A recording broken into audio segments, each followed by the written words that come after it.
Chapter 5 Back to the Ghost Zone 1. Mucho gracias to the MLP Wiki for help with Giggle at the Ghosties. 2. The beginning of this chapter is better when listening to said No Fear song. 3. I'm basing the fact that the ponies don't need jackets is 1. Horses tend to be hardier, and 2. In winter wrap up, the only things they were wearing were vests. And maybe boots. 4. This chapter is long and boring and only for plot purposes. All songs and characters are probably of their respective owners. And I'm skipping the songs. As soon as they entered Fenton Works from the cellar, Maddie was waiting. Hi guys! Verity, are you alright? She asked. Verity smiled. I'm fine. I'm fine. Thanks for asking. How did y'all find out so fast what happened? After asked. One that got delivered a letter from the princess. She explained what happened and where you were all planning on going. She has Jack in the lab, putting some supplies in the spectre sphere for a journey just in case. Come along, Maddie said. Twilight glanced at the humans as she walked towards the lab with the group. I know I won't cast the non-form changing spell on Applejack, chp5, Rainbow Dash, Flasheye, Spike and I, but I was actually fine to see as humans, she said. Dane turned to her. Why is that? He asked curiously. She shrugged. I don't know, it's just so different from ponies. Again, skin, hair only in the head, 2 legs, no cutie marks, no wings, no horns, fingers. Plus, sometimes I wonder if I didn't cast spell on us when we look like as humans. Considering humans generally only seem to have hair that range from black, brown, blonde, or red, I said we'd have pretty funky hair colors. Especially myself, Wimber just said. Also, skin tones also only range between a few different colors as well. She shuddered. It'd be weird. Let's just leave it at that. I think the only one who wouldn't be looked at funny by other humans would be Applejack. I'm not sure whether I should be taking that as a compliment or not, Applejack said flatly. They quieted as he approached the lab. They saw Jack doing some quick repairs here and there on the speeder. Jess was bringing some supplies in and out of the speeder. They turned when they saw everyone coming down. Jack waved and grinned, and Jess, done with bringing things in, approached the group. Glad to see you guys. We're about ready to take off. However, Danny, the GPS system that's trying to install for the Ghost Zone isn't even close to being complete, so you'll have to guide us, she said. Danny shrugged and went ghost. Flasher grimaced. We're going back in there again, she said nervously. Spike was curious. We get to go in there finally? Awesome. I've always wanted to see it, he said cheerfully. He patted Cooch on the head, who barked and then ran the portal and disappeared into the Ghost Zone. Big Boy hopped up next to Flasheye. Don't you worry, Flasheye. Just remember this familiar song. This again, Tom muttered. Pinky sang, jumping over Twilight's back without a care. Apparently, Gary said. The Fennis and Sam and Tucker said at Pinky, baffled. They listened to her sing for a while until she finally said, So giggle at the ghosty. God, what? Wait. You have a song that involves giggling at ghosts? What? Jenny asked, indignant. Becky smiled. Yep, I just never sang it because you're all not scary, Danny. You also only have a ghost. And last time we were in there, we were going to make ourselves obvious to ghosts when we were hiding if I started to sing, she said cheerfully. Danny raised an eyebrow. So I'm not scary. There was a pause before every point, and person gave a nah. At Flasheye smiled. No, and that's a good thing, Danny. You're fine the way you are, she said. Danny shook his head and floated over in front of the speeder. Just fallen and placed the small headphone set in Danny's hand. You can talk to us through here. We have the radio inside the speeder. One thing Dad did manage to finish, she said with a smile. Danny nodded and placed it in as the group went inside.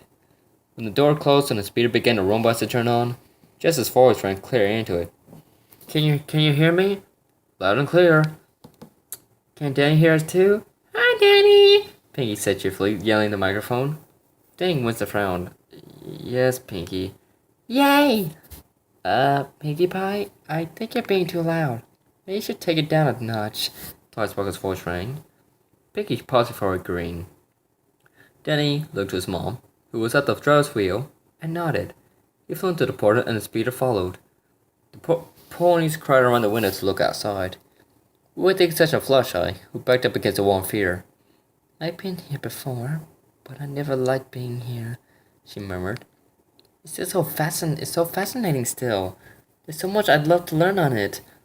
But I doubt there's any books on it, Twilight muttered. Ray looked about. It's endless, isn't it? I see no floor, nor an end to the sky, which is non-existent. Has anyone else noticed that ghosts are avoiding the ship?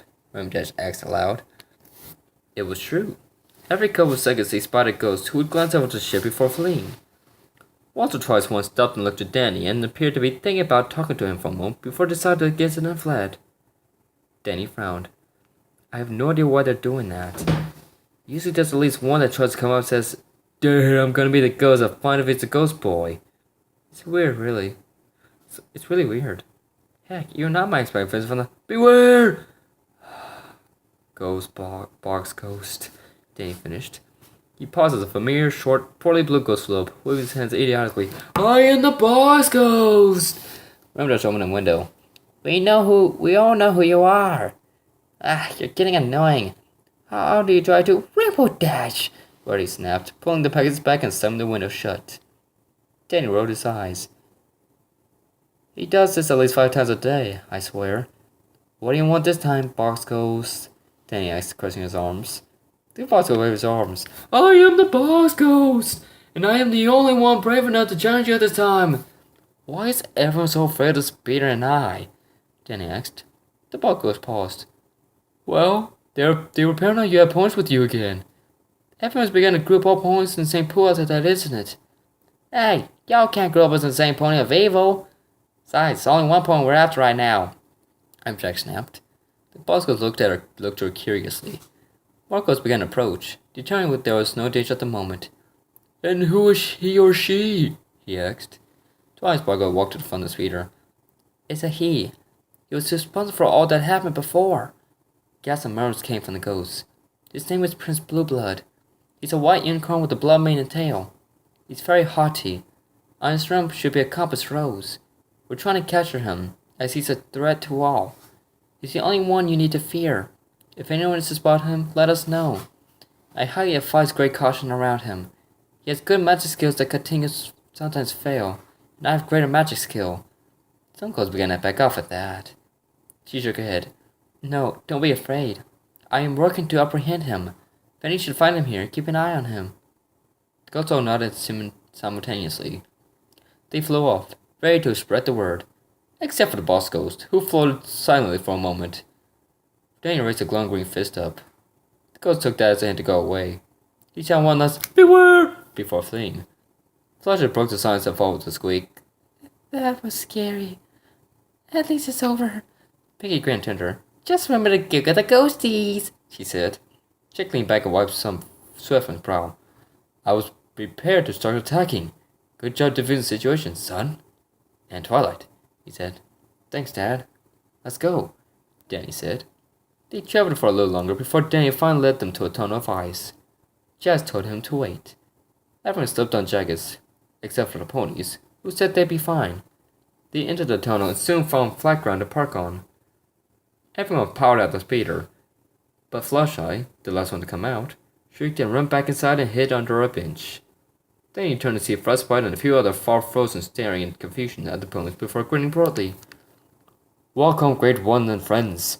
We heard the roar of vengeance and spotted you flying down. Nice to see you, Frostbite, Danny said, walking up and shaking hands with him. Fluttershy parted herself from one of the bench and peeked out. Frostbite looked at the group who was staring. Might you introduce us to your servants, great one? Servants? Ramwood blurted stubbornly. Danny chuckled awkwardly. Ah, you recognize my friends, Sam and Tucker, he said, gesturing to his best friends. They waved. Frostbite smiled. Of course. The great ones advisors, best friends, and the younger whom you call mate. Danny and Sam blushed furiously. The ponies, Tucker, and Danny's family burst out laughing. Sam walked up beside Danny. We're not together, Frostbite, Sam said. Frostbite shrugged. My apologies, then. I was mistaken. Or are you? Rarity giggled.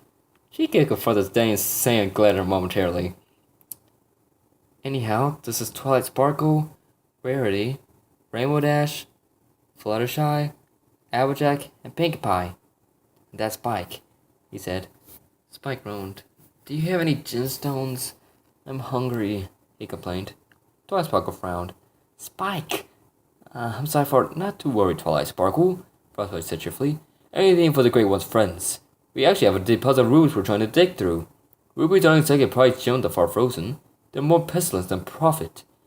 He may have at them. I'll lead you towards them soon. Spike's eyes excitedly lit up. Rarity frowned. Spike made a caught and looked up. I'll save most for you, of course, Rarity, he said, blushing. I can only eat so much, after all. Rarity smiled. Oh, how generous of you, Spike. Sometimes I wonder why you don't have dynamic generation instead of I. The what of what? Tugger asked. Rarity's eyes went wide. Oh, goodness, I can't believe we never told them that story. We'll have to tell them after we're done with business, she said. Dane then turned to his parents and sister. And you haven't met them yet, but these are my parents and sister. He trailed off as his mom and dad approached and shook hands with the leader of the Far Frozen, who smiled proudly. Oh, the Great One's family! I must say it is an honor. He bowed deeply. Great One's parents, you have raised fine children. Ah, what did Danny do to become Great One? Jess asked. I second that, Ram concluded. Frostbite grinned. He became the greatest hero the Ghost Zone Earth has ever seen. I shall explain the story promptly. He was about to talk, but Danny shook his head. Actually, Frostbite, we're here to talk. In regards to the whole incident with the ghost and the zone being taken over. We know who's the culprit and we need to talk. Frostbite immediately stubbornly nodded. Come this way. You must hear this at once.